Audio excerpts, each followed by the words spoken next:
Buenas tardes, compañeros y licenciado. Nosotros somos el grupo número 1 y en esta ocasión les vamos a hablar de lo que es la década del 1920. Para iniciar vamos a comenzar hablando sobre lo que es los gobiernos de la década de 1920.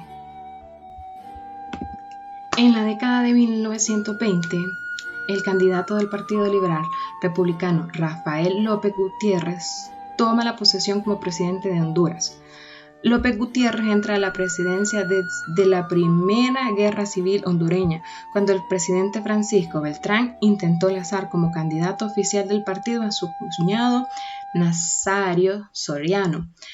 También se unió a la pelea el general Vicente Carrasco y después interviene el embajador de Estados Unidos para que Beltrán saliera del poder y abandonara el país. Debido a esto, Rafael López Gutiérrez había sido declarado héroe por el liberalismo a la derrota al candidato Francisco Beltrán Barahona.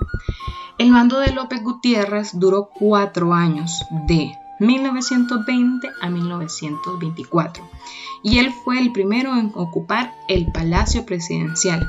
Al finalizar su periodo, empezaron conflictos otra vez. Debido a que estaban pidiendo que llevaran campañas de elecciones abiertas, se hicieron y el resultado terminó con Tiburcio Carías Andino como el ganador, ya que el Partido Liberal de Honduras no se podía unir alrededor de un solo candidato y terminó partiéndose en 2 grupos distintos o estancamiento, porque los candidatos no podían asegurar una mayoría. Se les dejó al presidente de la legislatura, pero ese cuerpo tampoco pudo obtener un consenso y alcanzar una decisión. Por esta razón anuncian lo que Gutiérrez su intención de permanecer en el poder hasta que nuevas elecciones se llevaran a cabo. Cuando Tiburcio Carías se declaró presidente y un conflicto armado completo explotó, se tomó a cabo en la Ceiba como elecciones e intervenciones de los Estados Unidos, ya que ellos cuidaban sus intereses también.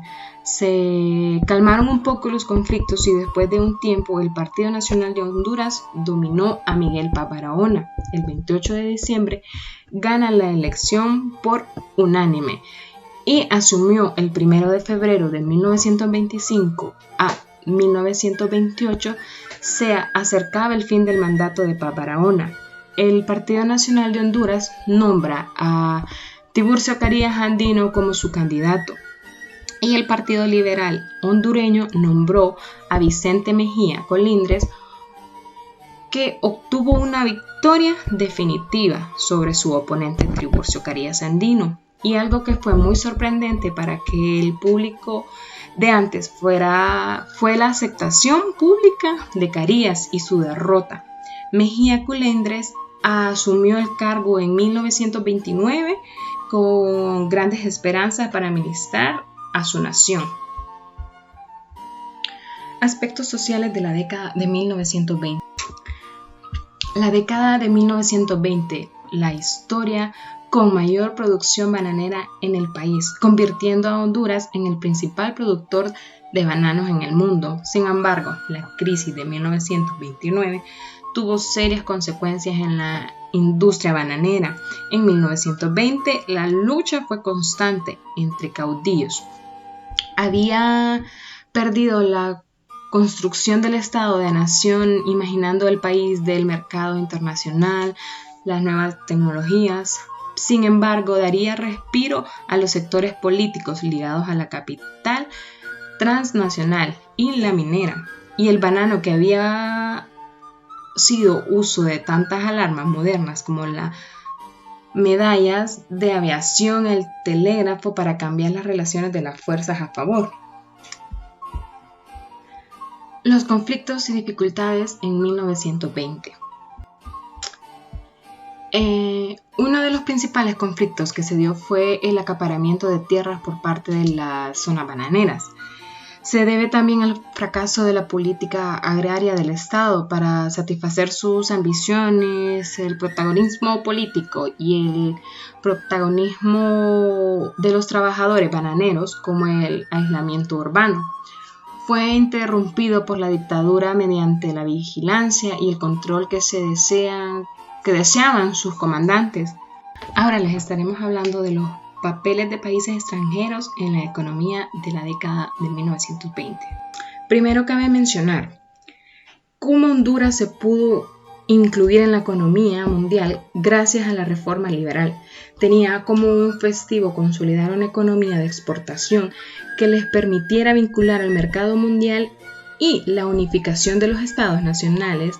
La reforma liberal en Honduras, que inicia con el ascenso del poder de Marco Aurelio Soto el 27 de agosto de 1876. El presidente Soto y Ramón Rosa, el secretario general del gobierno, fueron los principales ideológicos del reforzamiento liberal en Honduras. La obra comenzada por ellos fue continuada por los gobiernos de Luis Bográn, Polonio Leiva, Domingo Vázquez, Policarpo Bonilla, Terreno Sierra, Juan Ángel Herrera y Manuel Bonilla. Honduras ofreció todo tipo de incentivos para los hondureños y extranjeros para fomentar la exportación, principalmente agrícola, y inversiones en el país. De esa misma forma, lo importante por mucho fue la exportación bananera, siendo la que acaparó la mayoría de inversiones extranjeras. Pero estas exportaciones e inversiones no trajeron ninguna ganancia a los hondureños.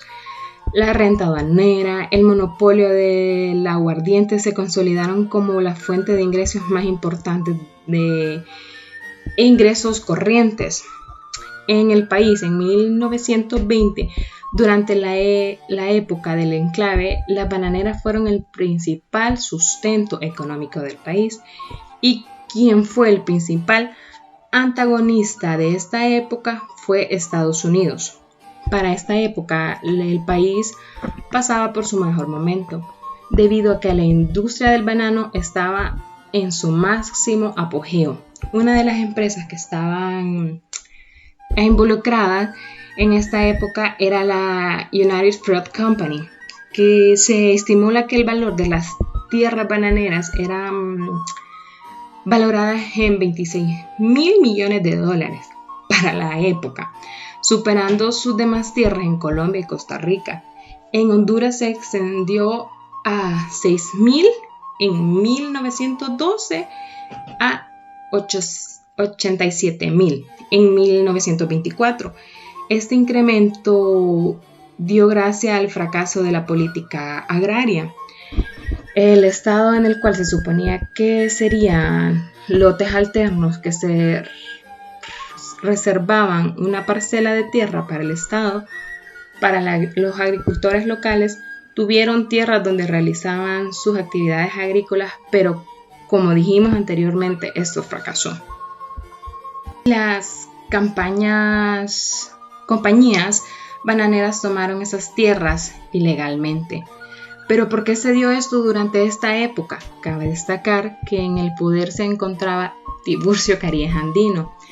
Tiburcio logró llegar al poder gracias al apoyo de las bananeras, tanto económico como moral, brindando recursos monetarios como préstamos al Estado y el poder militar, que era utilizado para oprimir a la sociedad.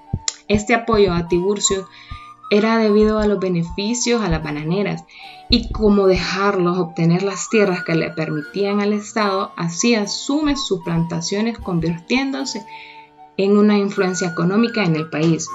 Siendo una influencia en la política también, esta época estuvo influenciada en los países de Europa, que mantenían una relación económica con el país. Un ejemplo de estos países fue Alemania, siendo uno de los compradores de Europa, pero debido a la Primera Guerra Mundial de los países europeos, reduce su comercio con Honduras al mínimo en 1918. Honduras declara la guerra a Alemania, confiscando sus posesiones a los pobladores alemanes en el país, debido a que a esto se afectó la economía del puerto del país, debido a que los comerciantes alemanes eran los que más comercializaban en los puertos. A esto se le facilitó el monopolio de las compañías bananeras que ejercían sobre la economía de Honduras. Y este fue nuestro aporte sobre la década de 1920. Esperemos que les haya gustado.